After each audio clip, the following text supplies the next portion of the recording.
Hello guys, how are you. आप देख रहे हैं केमिकल पॉइंट। मैं हूं अनीश कुमार। आज हम लोग इस वीडियो में क्लास 9 साइंस के जो यूनिट ऑफ लाइफ वाला चैप्टर चल रहा है उसके सेल ऑर्गेनेल्स के बारे में हम लोग बात कर रहे थे। तो इस वीडियो में हम लोग वैक्यूल्स के बारे में चर्चा करने वाले हैं कि वैक्यूल्स क्या होती हैं। वैक्यूल्स आप जानते हैं बहुत ही महत्वपूर्ण कोशिकांग होता है जो कि पौधों की कोशिकाओं में पाया जाता है। यहाँ पर अगर हम देखें कि जो भी हमारी यूकार्योटिक सेल हैं, यूकार्योटिक सेल में ये वैक्यूल्स पाई जाती हैं, रिक्तिकाएँ पाई जाती हैं, रसधानियाँ पाई जाती हैं। तो ये प्रोकार्योटिक में एब्सेंट होती हैं। तो यहाँ पर अगर हम देखें कि जो रिक्तिकाएँ हैं या रसधानियाँ हैं या जो वैक्यूल है वो क्या होती है। तो देखिए पौधों की जो तरुण कोशिका में सघन कोशिका द्रव पाया जाता है। मतलब कि जो पौधे की तरुण तरुण मतलब कि जो नई नई कोशिकाएँ बनती हैं, नई नई सेल्स बनती हैं प्लांट के अंदर, उसमें जो साइटोप्लाज्म होता है, कोशिका द्रव्य होता है, वो बहुत ही सघन या डेंस होता है, गाढ़ा होता है। लेकिन जैसे जैसे कोशिका का आकार बढ़ता है, यानी कि जैसे जैसे सेल क्या करती है, ग्रोथ करती है, जैसे जैसे सेल क्या करती है, ग्रोथ करती है, वैसे ऐसे विभिन्न आकार की छोटी छोटी रिक्तिकाएँ जिसे हम लोग रसधानियाँ या वैक्यूल भी कहते हैं बन जाती हैं।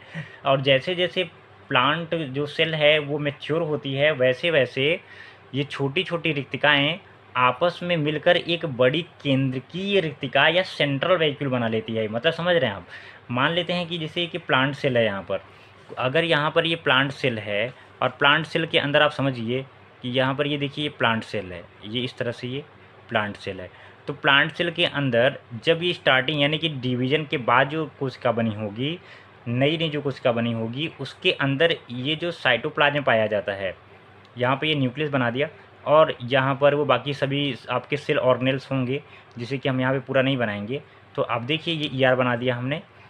और यहाँ पर अगर हम देखें तो ये जो इसके चारों तरफ ये पूरा गाढ़ा मटेरियल होगा यहाँ पर, इसको हम लोग साइटोप्लाज्म कहते हैं।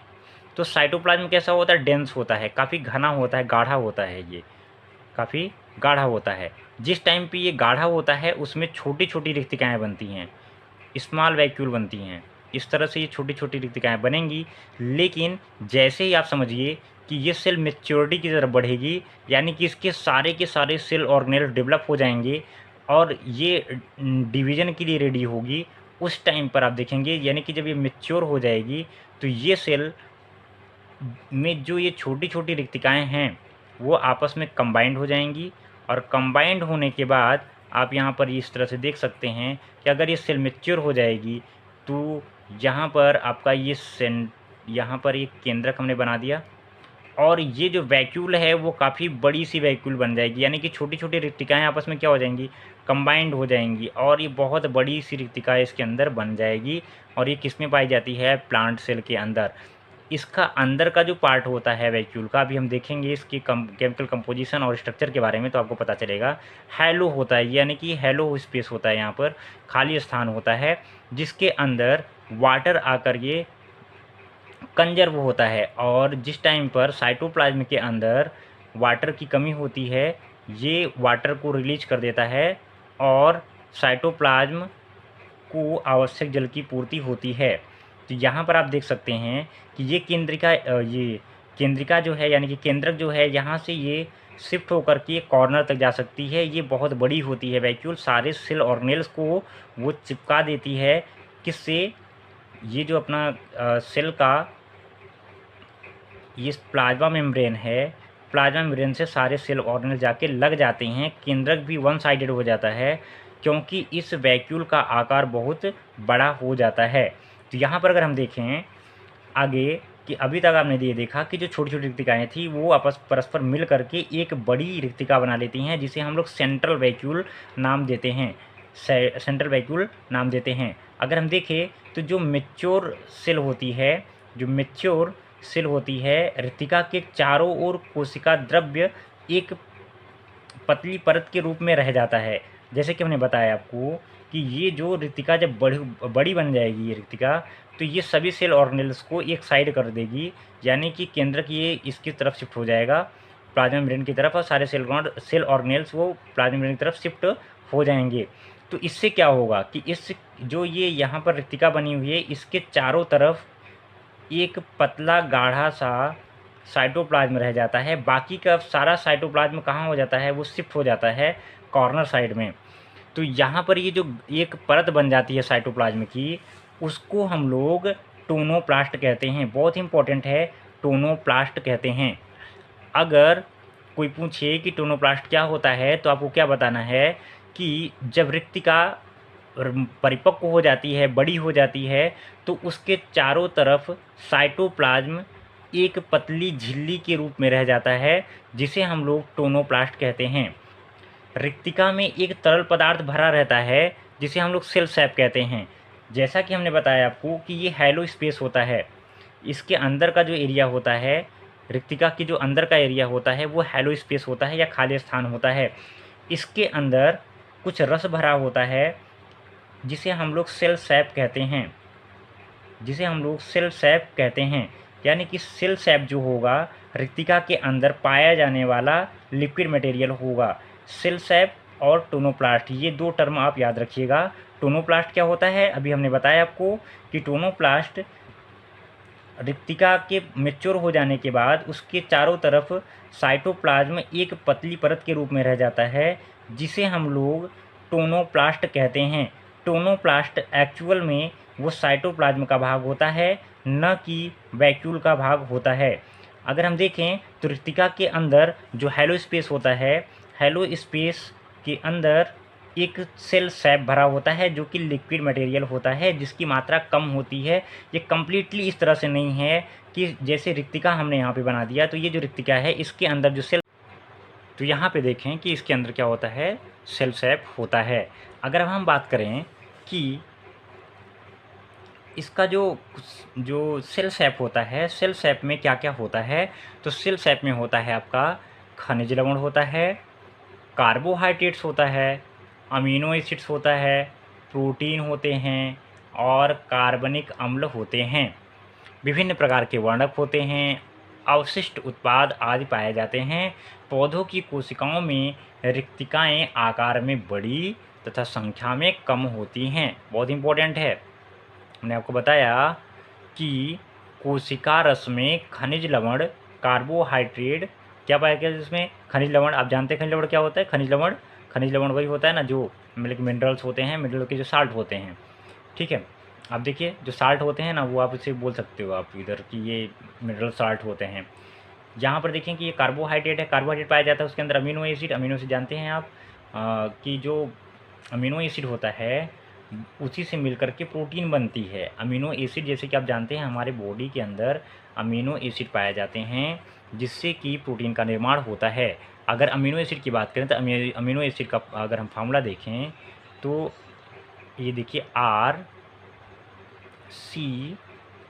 इधर यहाँ पर ये NH2 और यहाँ पर ये H और यहाँ पर ये COOH, इस प्रकार से है। तो ये जो होगा ये अमीनो एसिड का फार्मूला, इस प्रकार से आप सिंपल अमीनो एसिड का फार्मूला देख सकते हैं। तो ये इस प्रकार के जो कंपाउंड होते हैं वो पाए जाते हैं किसके अंदर, सेल सैप के अंदर। कार्बनिक एसिड्स का, जो कार्बनिक एसिड होते हैं, जैसे कार्बोनिक एसिड आप जानते हैं H2CO3, ये पाया जाता है उसके अंदर। और कई टाइप के पिगमेंट पाए जाते हैं वर्णक, जैसे कैरोटीन है, कैरोटीनॉइड्स है और ज़ैंथोफिल्स हैं, ये सब वर्णक आप जानते हैं।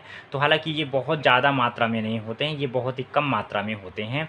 और इसके अंदर ये अवशिष्ट उत्पाद पाए जाते हैं, जो भी कि एक्सक्रीटरी प्रोडक्ट होते हैं वो पाए जाते हैं। पौधों की कोशिकाओं में रिक्तिकाएँ आकार में बड़ी और संख्या में कम होती हैं, जैसे कि हमने बताया कि इनकी संख्या क्या होगी, 1 या 2 होगी, लेकिन उनके आकार क्या होगा, बड़ा होगा। क्या इनका फंक्शन होता है, क्यों ये पाई जाती हैं प्लांट सेल के अंदर, इसके बारे में बात करेंगे। तो देखेंगे यहाँ पे कि रिक्तिकाओं के कार्य, रिक्तिकाओं के प्रमुख कार्य निम्नलिखित हैं। रिक्तिकाओं का जो सेल सैप है, कोशिका की स्फीति टर्गर बनाए रखने में सहायता करता है। टर्गर, टर्गर का मतलब समझते हैं, टर्जिडिटी, टर्जिडिटी जानते हैं, टर्जिडिटी आप बताते हैं हम आपको क्या होता है। टर्जिड एक फ्लैसिड होता है, ट्रेजिड होता है। देखिए यहाँ पे टर्जिड, अगर ये अंगूर आप देखते हैं, अंगूर, तो जिस टाइम पे वो अंगूर आप बाज़ार से ख़रीदते हो या आप प्लांट से उसको कट करते हो, तो वो एकदम रिजिड होता है, टाइट होता है, मतलब कि उसको बहुत ज़्यादा उसमें वो आप प्रेस करेंगे प्रेस होगा, लेकिन वो फ्लेक्सिबल होता है, फ्लैसिड नहीं होता है। जैसे गुब्बारे में अगर हम लोग एयर भर दें तो वो क्या होता है, फ्लैसिड होता है, वो क्या होता है, वो फ्लैसिड होता है, वो फ्लैसिड होता है। और जब अगर हम लोग गुब्बारे में हवा भर देंगे तो टर्जिड हो जाएगा, और उससे हवा निकाल देंगे तो फ्लैसिड हो जाएगा। यहाँ पर ये कहने का मतलब है। तो और अंगूर से अगर पूरा का पूरा आप रस निकाल लेंगे तो वो क्या बन जाएगा, फ्लैसिड हो जाएगा। ये है पट्टर। अगर ये अंगूर से आपने सारा का सारा क्या निकाल लिया, पानी निकाल लिया, उसके अंदर का जो मटेरियल है उसको निकाल लिया, तो वो श्रिंकल्ड हो जाएगा। तो इसे हम लोग बोलते हैं फ्लैसिड। क्या बोलते हैं, फ्लैसिड बोलते हैं। तो फ्लैसिड और ये टर्जिड, टर्जिड और फ्लैसिड। तो यहाँ पर अगर देखें हम, तो ये जो टर्जिड है उसका मतलब टाइट होगा। कोशिका जो होती है हमेशा अपने शेप को मेंटेन रखती है। अगर ये फ्लैसिड हो जाएगी, ये सेल है मान लीजिए, सेल के अंदर अगर ये रिक्तिका नहीं रहेगी प्लांट सेल के अंदर, तो अगर ये क्या होगी कि ये फ्लैसिड हो सकती है, ये फ्लैसिड हो सकती है, लेकिन ये टाइट करके रखती है इसको, ये पूरा का पूरा साइटोप्लाज्म की तरफ ढकेल देती है। वो आप समझते हैं, वो साइड में ढकेल देती है, तो जिसकी वजह से ये टर्जिड रहती है। टर्जिड मतलब कि ये तनी रहती है, टाइट रहती है, फ्लैसिड नहीं होती है। तो वही कहने का मतलब है कि ये कोशिका को टर्गर बनाए रखने या इनको टर्जिडिटी देती है। इनमें भोज्य पदार्थ संचित रहता है, इसके अंदर क्या रहता है, भोज्य पदार्थ होता है, ठीक है ना, फूड मटेरियल्स स्टोर रहते हैं इसके अंदर। इस प्रकार रिक्तिकाएँ भंडार गृह की तरह भी कार्य करती हैं।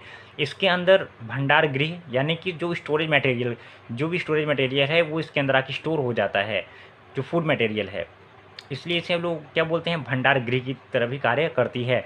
पुष्पों, फलों आदि की रिक्तिकाओं में एंथोसायनिन नामक वर्ण पाया जाता है, जो कि पुष्पों एवं फलों को अनेक रंग प्रदान करता है। यानी कि जो कलर पाए जाते हैं वो एंथोसायनिन के कारण पाए जाते हैं। जैसा कि हमने बताया आपको कि ज़ैंथोफिल भी होता है, एंथोसायनिन भी होता है, और कैरोटीन्स भी होते हैं, कैरोटीनॉइड जो होते हैं। और ये समझ सकते हैं आपकी जो फैगोसाइट्स हैं वो भी होंगे इसमें। तो एंथोसायनिन भी इसके अंदर होगा। एंथोसायनिन के कारण ही ये क्या होती हैं, ये कलरफुल दिखते हैं, जो कि कोशिकाएं हैं प्लांट की। तो यहाँ पर आज हमने देखा कि वैक्यूल क्या होती है। अब हम लोग नेक्स्ट वीडियो में अगले कोशिकांग के साथ में मिलेंगे। और अगर आपको ये वीडियो अच्छी लगी हो तो आप लोग इसको प्लीज़ लाइक करिएगा, और अगर चैनल को अभी तक सब्सक्राइब नहीं किया तो प्लीज़ सब्सक्राइब कर लीजिएगा। तो मिलते हैं नेक्स्ट वीडियो में नेक्स्ट टॉपिक के साथ में, तब तक के लिए थैंक यू।